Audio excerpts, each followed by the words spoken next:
Hi, this is Yvonne McNary, and I'm here today with Jennifer Wheeler, who is the school nutrition director here in Marion County, and we're going to be talking about the summer feed program, which is very important to our community.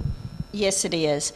Last summer, we fed over 16,000 meals to children in our community, totally for free, through about 40 different locations and camps and Bible schools. Okay. Now tell us, what is the summer feed program? The summer feeding program is actually a federally funded program with the intention of providing continuous meals for children through the summer months. We qualify for the program as a county based on our free and reduced lunch percentage rates. Not every county in the state does qualify, but we do for the entire county. And with that, we can provide the meals completely free to anybody under the age of 18 that comes in and requests a meal. Okay, now under the age of 18, whether they're involved in the school system or not? Yes, whether they're involved in the school system or not. We have actually had some children at some of our Dream Bus stops already this week that said, I'm not a Marion County student, but can I eat? I'm staying here with my cousin and I live in Bardstown. Mm-hmm. Absolutely. If they are under 18, they are welcome to a meal. Okay, now do they have to be enrolled in school in order to be involved? No, they do not have to be enrolled in school. The only stipulation is most of our sites are not set up to feed children under a year of age, mm-hmm. and that has to do with safety guidelines and nutritional needs for children that age. Okay. Now, I'm asking also about kids who are not enrolled in school who might be 16, 17 years old. We still feed them. You still feed them. Mm-hmm. Okay. Well, let's talk about some of those locations where you have for the kids to eat. Okay, our biggest location that is going to be out and about in the community the most, that people will see the most, is our Dream Bus. The Dream Bus runs 5 days a week. It has 2 different stops every day. Mm-hmm. Those are posted on our school district website, and they were also in the Summer Dream Academy booklet that was mailed home to all families. Mm-hmm. So if somebody needs to reference that, they can look at their booklet, they can look at the website, or they're welcome to call us here at the board at any time to ask where the Dream Bus is going to be. It is going to be at the city park one day a week. It's going to be at the public library one day a week. So, there's several local, it varies. There's several local stops. It's going to be at Bradfordsville Park one day a week, Raywick Park one day a week. So it's not I can't go to lunch at the same location every day? Not for the Dream Bus. However, Lebanon Elementary is our site for all of our summer meal preps. Okay. And it is also open as a walk-in site for anybody every day. So if you're a parent, a grandparent out in town, and you've got your kids with you and you want to stop and get them a meal while you're out and about, you're welcome to walk in at Lebanon Elementary any day of the week, okay. Monday through Friday. Let's get back to the Dream Bus. Tell us about the Dream Bus, how that got started and what that's all about. The Dream Bus is started with a grant and a big dream. The Dream Bus's goal is, 1, to carry meals for our children throughout the summer, but then 2, to prevent what we call in education the summer slide. All of our research shows that in the months of summer, our children lose part of what they learned during the school year. You spend August, September trying to get them back to where they were in May. So with the Dream Bus continuing to go, and some of the programs at the public library and programs at our extension office and even our Summer Dream Academy with all the programs in our schools, the goal of that is to prevent that summer slide or at least lessen it. So when our students come back in August, we spend less time reteaching and more time starting new content. Okay, so your premise is then that the feeding will help the kids retain what they've learned in the school year. Well, if we're providing education and we're there anyway, the feeding, that's a great time to go ahead and provide some meals to children too. Okay. Now with the Dream Bus, do they come on the bus to sit down and have their meal? They do come on the bus. We have tables set up on the bus, picnic table style. They sit at the tables, they have their meal, and then we've got a couple excellent teachers that ride that bus. They'll serve them their meal, and then they'll do some type of activity, usually a science-based activity with them. This week they are doing rock painting, the rock hiding, and they're doing rock painting with the students this week, or the children that get on this week. One week last summer, I know they did an experiment with Mentos, the Mentos candies, and I think Sprite or something, and it makes a big fizz and a big boom sometimes. So they do fun activities with them, and then they play some games. The other day, I was with the Dream Bus, and they got done with their rock painting a little early. They'd done 8. They had a little extra time at that stop, so they got off the bus with them and did tug of war with the children that were there. Mm-hmm. Okay, now how many kids can get on that Dream Bus at one time? I mean, as far as seating, they can handle very comfortably about 16 to 20, but if more than 20 show up, we will figure out a way to accommodate. Okay, because I was wondering about that activity, and if everybody hears about the activity, they're going to want to be a part of it. That's our goal. That's what we hope. We carry with us on the Dream Bus some tables and chairs and things, so we could set up, and it has an awning on it, so we could set up outside, and they could have like outside picnic style lunch also. Okay. Now, I know you had a lot of kids that come out for that.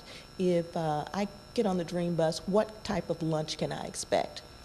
We have a cycle menu, which means that I have planned the menu for the entire summer. It's 3 weeks of menu, and then we start that cycle over again. All of our meals are going to have some type of protein and grain, usually a sandwich, whether it be a hot or a cold sandwich. Yesterday was hamburgers. Okay. So another day this week is turkey subs. So there's a variety of sandwiches. They're going to have some type of fruit and vegetable, usually a fresh fruit and or a fresh vegetable. And then lots of times they're going to have a cookie or a bag of chips or something like that, and then they're going to get their milk. Okay. So that's pretty good, huh? I have most of the kids end up not eating all of what they have there, and they put it on the share table. Now there's always 2 or 3 that eat all theirs and then some. You get especially those growing boys that those older boys really eat a lot, and that's fine, and that's why we have so much in there, is we want to make sure that they get plenty when they're with us. And just a little extra we've done this year with our fresh fruits and vegetables. We have worked to become a Kentucky Proud School District and are working towards being a farm-to-table school district. So I am working with some of our local farmers to get some of our produce this summer actually Marion County local. Okay. Now, how long do they spend on the bus when they have lunch? How long is lunch from what to what? The bus stops are, let me look at my cheat sheet here. If they're at the first stop of the day, it's 11 to 12:15, and then the second stop of the day is 12:45 to 1:45. Okay, so they get about an hour. An hour for lunch and for their for lunch and their activity. Okay, that sounds like a lot of fun. It is. Now, what about some of the other locations? I know that you have some standard locations. Standard locations. We have several different programs going on at Calvary Elementary School this summer. Okay. So, and every time there's a program going on, they are feeding out there. Okay. The same at Marion County High School and West Marion. Lebanon Elementary, as I said earlier, is a walk-in site every day. There are programs going on there, but even if there's not programs going on, that is a walk-in site. There's some programs going on at Marion County Area Tech Center. There's some at San A. The Extension Office has some programs going on. And then we are also feeding several of our local Bible schools this summer. Okay. Now, how does one go about doing that, getting this program to come to Bible school? I mailed a letter to every church in the community, I would say late March, inviting them to participate. And essentially, all they had to do was let me know that they wanted to participate, fill out a participation form, and then 1 or 2 people from their church who was going to be responsible for taking care of the food when they were having Bible school had to come to about an hour and 20-minute training on food handling and, counting our meals and picking up and those sorts of things. Okay. Wow, that's great. Now we talk about food handling, and let's talk about food safety Okay. a little bit.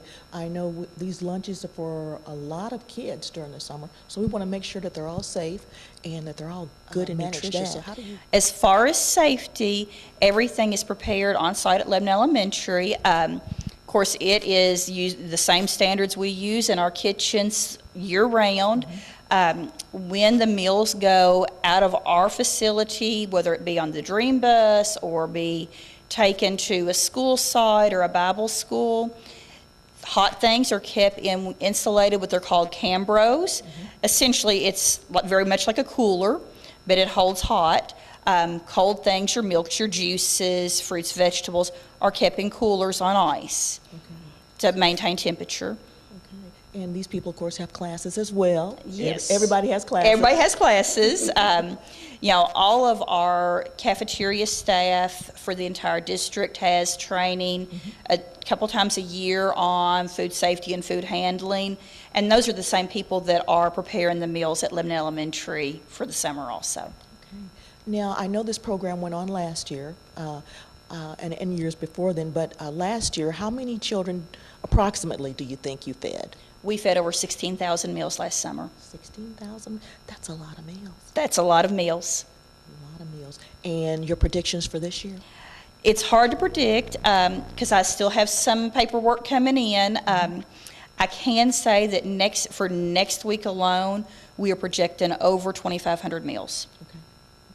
Now, for the children to be able to participate in the program, did they have to fill out paperwork or whatever during school? No. No paperwork. No paperwork for the children to participate and eat. You show up and you eat. Okay, that's fantastic. Now, are you keeping a record of any of this? How many kids you're, everybody likes to have a big, show all their numbers to prove to everybody that their program is going really well. And I know this one is from all the kids that you fed, but I was just wondering how do you guys count? How do you work that out? Well, as with anything with federal programs and state programs, there is definitely a tracking system with it. There is a tally sheet that we use every day of feeding at every site. So if you were to come to me and say, hey, Jennifer, I want to take care of do summer feeding for my Bible school. Part of your training is going to be how to keep count of how many children you feed. And that happens at every site, every day. At the end of the week, all of that comes to me, and then I tabulate for the week, and I do that every week. Wow. That's a lot of kids. It's a lot of kids. It takes up a lot of time in the summer, but it's well worth it. Yes, indeed. Now, if we've got people out there who have questions about the program, how can they contact you? They are welcome to call me here at the Board of Education. That number is 270-692-3721. They are also welcome to walk in down at Lebanon Elementary and ask to speak with Miss Karen Kirkland. She is our summer feeding manager, and she is there on site every day. Okay, well, that sounds wonderful. For those people out there who haven't been involved with it, give us one of your most popular lunches. What is it? Oh, probably during the summer, it's not necessarily the lunch itself that's most popular, but anytime we have fresh cantaloupe, fresh watermelon, and fresh strawberries. I went with the Dream Bus Monday of this week, and we had fresh strawberries on there, and the kids, that was the first thing the kids ate was their strawberries. Fantastic. Well, they're eating well. They are eating well. It's and like I said, it's in the summer we are very much about raw, fresh. In the school year, you're going to get your cooked vegetables and things, but in the summer, pretty much everything is little or no silverware needed. So finger foods. It's going to be raw and fresh. Yes, those raw and fresh vegetables are popular, aren't they? They are popular. So the kids love especially the fresh fruits, and that's with no sugar, no salt, no nothing on them, just the fresh fruits. Now, the fresh vegetables, they all think they need ranch dip with it, and I'm okay with giving them a little cup of ranch dip if it gets them to eat it. One of our most popular with our children, with our small kids, even in the elementary schools that I had found during the school year, is they like mixed bell peppers, just cut up red, yellow, green peppers with a little ranch dip. So if they will eat it with the ranch dip, and that's what it takes to hook them into eating it, then we're going to give them the ranch dip. So you will see, for the most part, a raw vegetable and a ranch dip just about every day. Listen, let's talk about the ages of some of the participants here. I know you have it for the high school kids as well. Are they coming as well? Yes, there are programs going on at the high school every day of the summer, Okay. except for, I think, that 4th of July week. But pretty much all summer, there are programs going on there at the high school, and there are students participating, whether it be the sports camps, football runs, most of the summer, band runs part of the summer, volleyball and basketball are both doing camps, and I think volleyball and basketball, I know basketball, maybe volleyball, are doing camps for their players and then camps for younger children. So, you know, They all get to eat. they all get to eat, and, you know, we've got children from little bitty that I'm thinking, you know, when on the Dream Bus the other day, some of them got on, and I thought, ooh, they're awfully close to that 1-year-old mark, but they looked very safe eating what they were eating, to our high school kids that are 17, 18 years old. Fantastic. Well, that's great. And they all have the different programs they're involved in during the summer, which is good too. Yes, Keep them all busy. it keeps them busy. Yes, indeed. Well, listen, thank you so much for talking to us today, Jennifer, and I'm sure that if there are parents out there or churches or whatever who have questions, they'll give you a call. And let's give them that phone number again. The number here at the Board of Education is 270-692-3721. I will say I'm not always in the office if you call, but I will call you back if you leave me a message. Okay. This has been Yvonne McNary for Central Kentucky Television, and we're here at the Board of Education in Marion County. And we want to thank Jennifer Wheeler, You're welcome. yes, for all your information on the summer feed program, and we hope to see you out there. Yes. Thank you very much. You're welcome.